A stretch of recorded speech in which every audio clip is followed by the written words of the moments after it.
Hello, I'm Michael McDermott from the Black Earth Institute, and we're going to talk about the Institute today. The occasion is that we're welcoming and hosting 6 wonderful women writers from Wisconsin, and they've given me the opportunity to go on about the Black Earth Institute. So I think that's what we'll do. We're here at the land that I've been at for 25 years called Bridge at Rest, and it was meant as a wonderful place for me to be comfortable in, and beyond that, as a place for Celtic spirituality, and to be able to host people when they come here and be able to share that. But we're going to talk mostly about the Black Earth Institute. The Institute was started under conditions that were somewhat similar to today, that we thought were terrible at the time, and maybe it's worse today. But nonetheless, we were stimulated.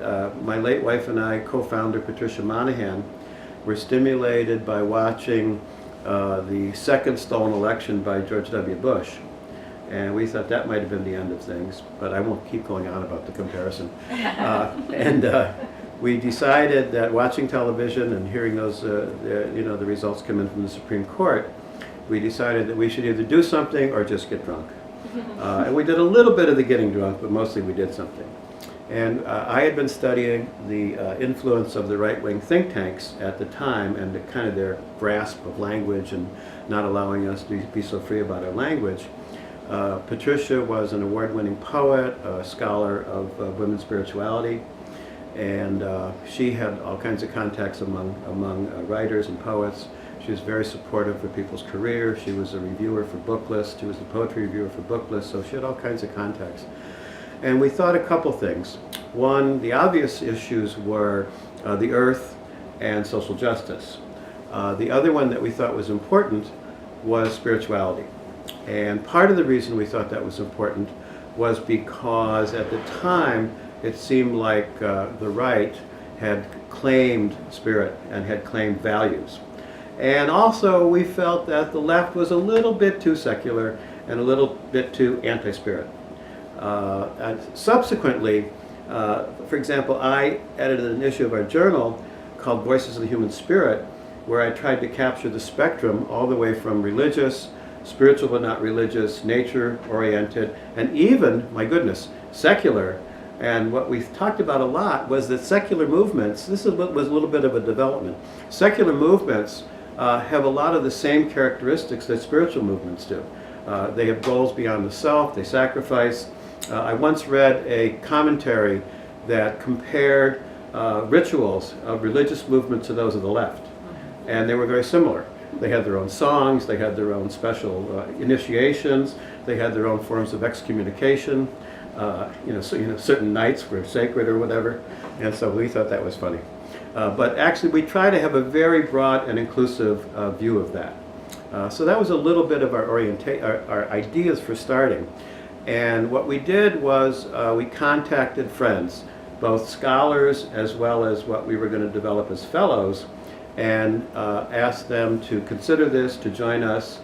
And we had what basically we called, a little bit similar to today, an adult slumber party. And we fed people, and they all came. And that was wonderful. And we started with 6 fellows that had a term, artist fellows that had a term of 3 years, as well as scholars. The role of the scholars was to stimulate intellectual discussions. The idea, comparing to the right-wing think tanks, was that we would be a think tank, a progressive think tank for artists. And I want to talk a little bit about our annual meetings and what we did, and then we'll come back to the fellows themselves. We brought people to this place, which I think is a place for both bonding and inspiration. And what we would do is have several different parts of our meeting. One was to have an intellectual discussion from readings, some of which normally wouldn't be sought out by artists. And we thought that would be a lot of fun. And then the rest of it was kind of getting together, talking about the work that people are doing, what might we do in the coming year, and a lot of eating and a little bit of partying, and thought that it was something that would bring us very close together. I'll talk a little bit about some of the intellectual discussions that we had. The first one was from George Lakoff, who is a linguist. I promised when I introduced it I wouldn't beat people up with linguist obscurities, you know. But Lakoff is a philosopher and actually a consultant, kind of free consultant to the Democratic Party. And what he stressed, and this was, I think, particularly interesting to poets, he stressed that everything we talk about is metaphor. And so that was one, talked about framing, that it's not a question of facts, it's a question of bringing a concept together, popularizing it with some little word. The right did this very well when they talked about death tax, or you know, those kinds of things. And so we thought Lakoff was a very good inspiration. We've got a little bit of the linguistics, but mostly talked about his moral politics, how he divided things into nurturant mother, oppressive father, and we know which one we're getting today. I'll try not to do that too often. And so that was one. We read from Bell Hooks in terms of her work. I thought one thing that Bell Hooks said was that when she went to Stanford, she got more trouble, I'll leave it at that, not to say a bad word, she got more trouble being rural than she did from being black. And it's something that we've tried to address, the difference between rural and urban. As a matter of fact, we read Raymond Williams on the city and the country. And if you haven't read that, it's great. Poets that I didn't know, you know, going back to the 1700s, and talked about the tremendous distinctions between the city and the country, what were the characteristics of each, what was the difference between the two, and how bonds could have been met. We read in another year Carolyn Finney, her book Black Spaces, White Faces, where she talked about the role of people of color in environmental movements. It was interesting, one of the things that she had to say, which we discussed, she was very strong on saying, do not reduce this to environmental justice, which at first, you know, blush is, oh my goodness, I thought we were doing a good job on that. What she was speaking to was the importance of people of color in these movements and in the leadership of these movements, which I thought was very stimulating. I think my favorite, I'm a retired physician and a wee bit of a scientist. My favorite was, we had a big discussion 3 years ago on resilience. And we introduced, the first readings were on field biology, where we talked about under various threats, whether it was drought, whether it was other animals, whether it was humans, what led to resilience. And kind of as see how people reacted, we used statistics and talked about p-values and correlation coefficients and all that fun stuff. And I made people think about it. It was fun. But we went from field biology to human systems, to what led resilience, what created resilience among people. It's largely diversity that creates resilience. So those were a couple. This past year, what we did two things. We tried to talk about new voices and new opportunities. We talked about the Pope's encyclical, some of the content of the encyclical, but a lot about what role might it play. To go along with that, we had a survey by the research arm of the American Academy of Religion, where they talked about people with different political parties, different religious tendencies, and what was their attitude towards environmental issues. In the survey, when it was asked, how often does your minister, person of the cloth, speak about environmental issues, Catholics were at the very bottom. Right-wing evangelicals scored higher than Catholics on that one. So we had hopes that, given the charge that folks were given about bringing this up in the parishes, that would be an opportunity. It helped a little bit, but largely that wasn't done, although it was done a little more in this area, both in Madison and Milwaukee, I believe. And we also talked in that sense about some of the strange happenings coming from our corporate brothers, and I use the word brothers on purpose, our corporate brothers, that when, for example, all of the things were going on about the Confederate flag, Walmart took the flag off their shelves. And so we talked about why that was happening. We didn't think Walmart had become a fundamentally progressive movement, but we did think that they had to respond to outside pressures. We talked about Nikki Haley taking the flag down. We also talked about the response of Walmart and others to the trying to make even more, what's the word, let's just say strict, of the Religious Freedom Restoration Act in Arkansas and in Indiana, when corporations went nuts and say, don't do this. And so we talked about why does this happen and what opportunities does it create. So those are just some examples of the intellectual part. Let me talk about the fellowship. That's, the scholars come and do that. Christina Eisenberg is a natural biology scientist. Mary Jo Neitz is a sociologist of religion and women's studies, and so they guide a lot of these. The fellowship, we had, as I said, 6 people in the first cohort, and we're now on to our 4th cohort. And in each one, we've had writers, mostly poets, come and function in this way for 3 years. Our current cohort, which I'll talk about, is very rewarding to us. We tried to reach out a little more broadly this time. We had an application process that we advertised quite a bit. We had 70 applicants. We chose 7 people for that, and it was really hard. Very skilled people, often quite well known, doing good work. But we're very, very happy with the folks that we have now. Poets, essayists, people that are active. For example, one of our folks, actually on the table over there, did a whole book on fracking, and it was good timing. I mean, this is sort of, at the moment, the definitive book on fracking. Other people have written about Black Lives Matter, and those, we've tried to have a little bit of organized presence at things, and those have been probably the 2 things that have been most active this past year, this past year and a half, actually. So we had an application process. We have stipends for the fellows of $1,000 a year for the 3 years, for each of the 3 years, and they do a project or projects that we agree upon.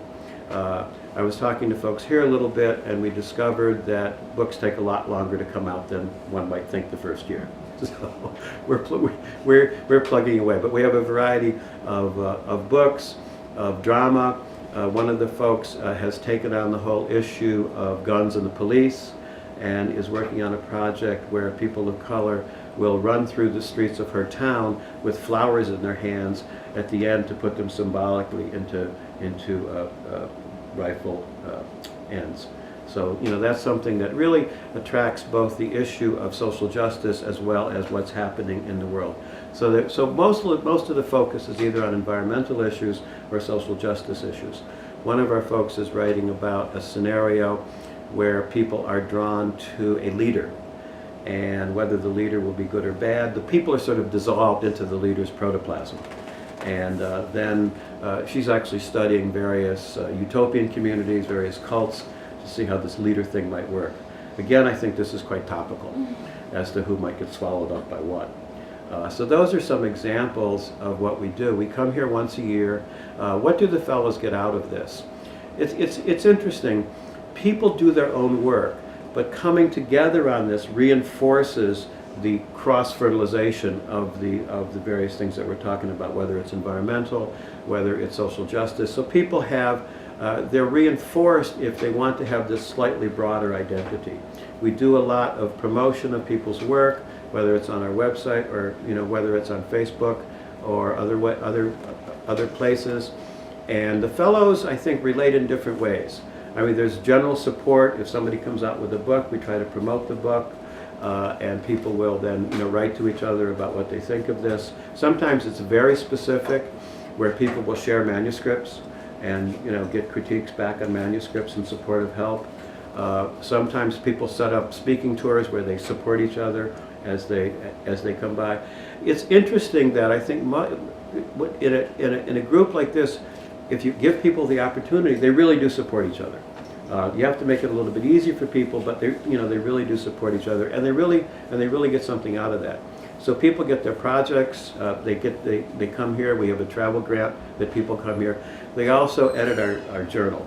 About Place Journal is now in its 13th issue, I think, maybe 11th issue, no, 13th. And the fellows, one of the fellows edits it. And now we are offering a stipend to the fellows of $1,000 a year to edit the journal, and they get to choose 2 assistant editors for $500 each. The journal, I think, is quite successful. We get probably anywhere from 3,500 to 6,000 views just on artists' pages for a particular issue.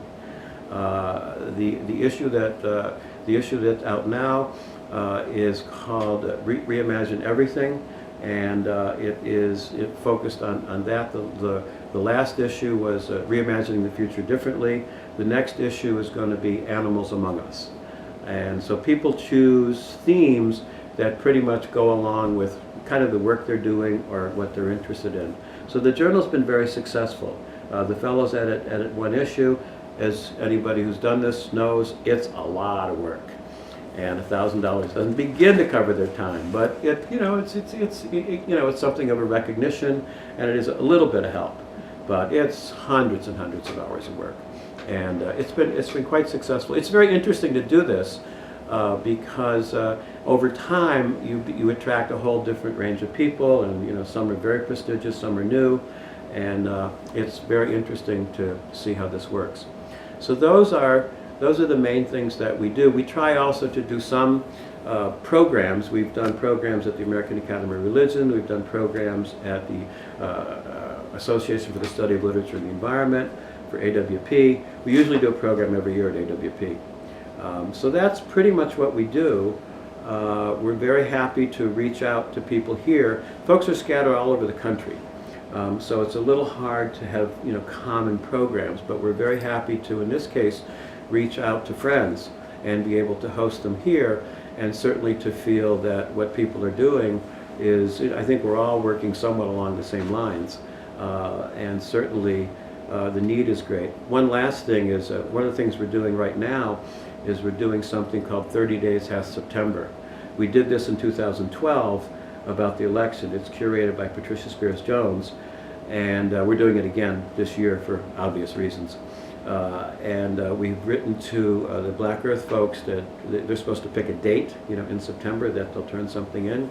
And Patricia has also written to her cohort of pretty much more New York East Coast folks, and we're very happy that this will come about. We think this is a good opportunity. This may be a little more focused in the sense that this is about the election. This is about the election. And I think people will have, the situation in the country, people will have very strong opinions about it, and I'm sure their art will reflect those urgencies and that need for creativity. So that's pretty much what we do, and I want to welcome people here, and I want to, very happy that folks have had, connections with us in the past, and we look to all kinds of things in the future. So thanks a lot.